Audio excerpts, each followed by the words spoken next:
Hi, my name is Shelly, and my anti-bias project on diversities are cultural, LGBTQ, poverty, and disabilities. So for the first one I did on cultural, I chose 3 different books. The first one is I Am Enough by Grace Byers. And with that, the Did You Know is women's empowerment can be defined to promote women's sense of self-worth, their ability to determine their own choices, their rights to influence social change for themselves. Also, self-esteem has been studied for many years and of the great minds of psychology because of its beliefs connection to many of the things we deem of importance in our lives as mental health, physical well-being, fulfillment, happiness, and self-acceptance. And then each culture has its customs and traditions that can be very different and even shocking in some other cultures. So my reference is right here for where I got my information. And then the summary of I Am Enough is that, Grace is an uplifting and motivating book about female empowerment and respect for diversity. This constant message through this book is one's self-worth and embracing differences. Byers emphasizes that regardless of one's looks, abilities, and beliefs, every child is unique, able, and worthy of respect. Her message encourages children to recognize diversity and show respect and kindness to others.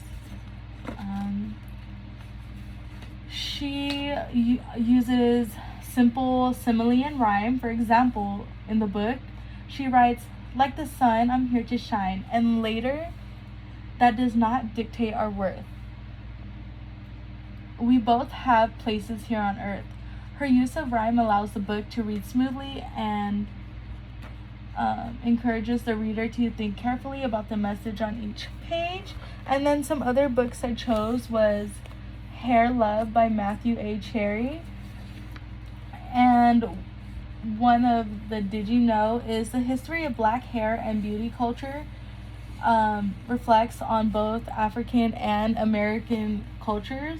Some people say that black hairstyles and beauty are like methods that reflect popular European standards. And then my reference, and then the summary is, when mommy is away, it is up to daddy to do his daughter's hair. And the love between fathers and daughters, Zuri's hair has a mind of its own. Zuri's hair is kinks, coils, and curls every which way. Zuri knows it's beautiful. When mommy does Zuri's hair, she feels like a superhero. But when mommy is away, it's up to daddy to step in. And even though daddy has a lot to learn, he loves his Zuri, and he'll do anything to make her happy. Another book I chose was What I Like About Me by Aaliyah. And then I did my summary and reference on that. And Did You Know? And then for my LGBTQ, the book I chose was Heather Has Two Mommies by Leslie Newman. And did you know, as of July 2014, same-sex marriage is legal in 19 states plus the District of Columbia. LGBTQ is to be inclusive of all individuals and communities who identify as lesbian, gay, bisexual, or transgender, or who are questioning their sexuality or gender identity. And then my reference and the summary is Heather's favorite number is 2. She has 2 arms, 2 legs, 2 pets, 2 mommies. When Heather goes to school for the first time, someone asks her about her daddy, but Heather doesn't have a daddy. Then something interesting happens. When Heather and her classmates all draw pictures of their families, Not one drawing is the same. And this is the reference of my Did You Know? And another book I chose was And Tango Makes Three by Justin Richardson and Peter Parnell. And then a Did You Know is the meaning of gay is a man or woman who is emotionally, romantically attracted to the same gender. Some use the term to identify gay men. There is no right or wrong way to order the letters of the LGBTQ. And some people add additional letters, including I or Q or A.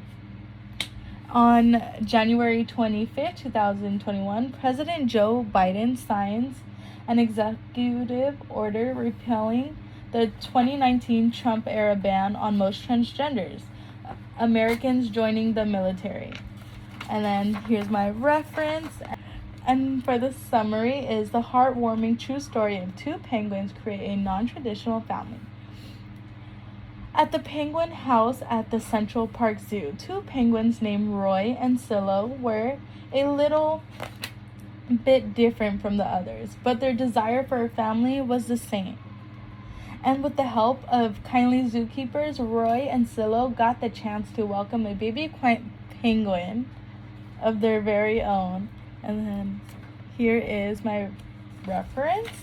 And then the pictures I chose were on culture is diverse skin tones, and then same with the hands, also the culture around the world.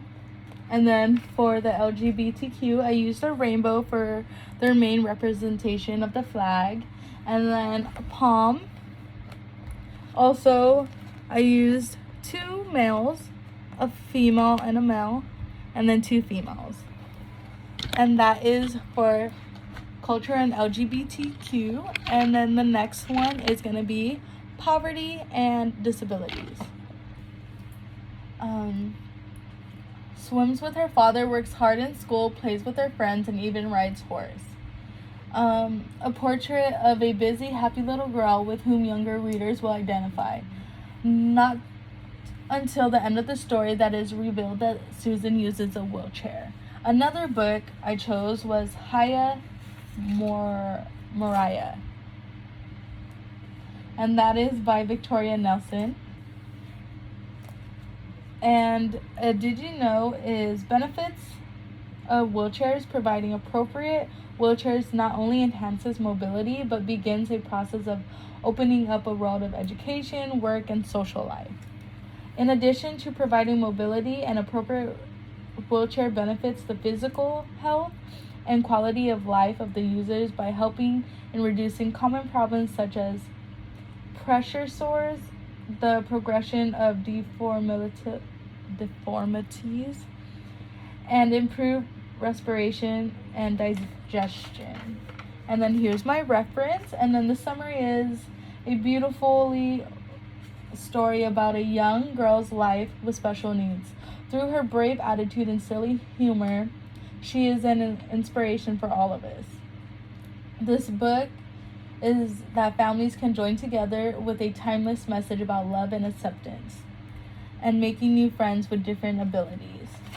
And then for poverty, I chose Maddie's Fridge by Lewis Brandt. And children in poverty are the most at risk for malnutrition, sickness, and exploitation.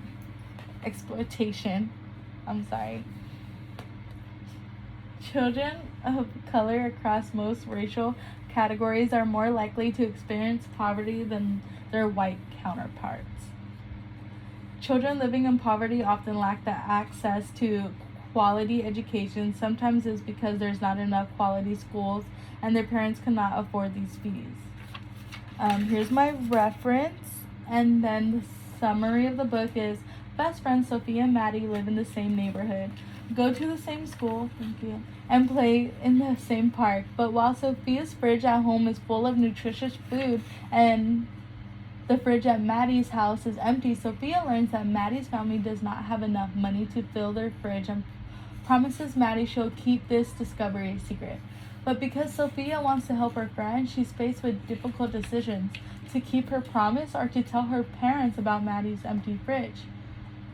This storybook addresses issues of poverty and honesty and sensitivity, while instilling important lessons in friendship, empathy, trust, and helping others. Another book I chose was One Potato, Two Potato by Cynthia and Andrea. Did you know is that poverty is a devastating problem of a global proportion. And then on a study how many people live in poverty in the world, recent estimates for global poverty are that 9.2% of the world, or 689 million people, live in extreme poverty on $1.90 or less a day, according to the World Bank. In the United States, 11.8% of the population people live in poverty. And then here's my reference. And then a little quick summary is Mr. and Mrs. O'Grady are so poor they have to just share one of everything. One potato a day, one chair, one blanket full of holes, and one gold coin for a rainy day. After digging up the last potato in their patch, Mr. O'Grady comes up with a big black object. It's a pot, no ordinary pot, for what they soon discover is whatever goes into it comes out double. Suddenly, the O'Gradys aren't destitute anymore, but they are really long for is one friend apiece. Can the magic pot give them that? It's a retelling of a Chinese folktale, pays tribute to the author's Irish heritage. And then that is my anti-bias project.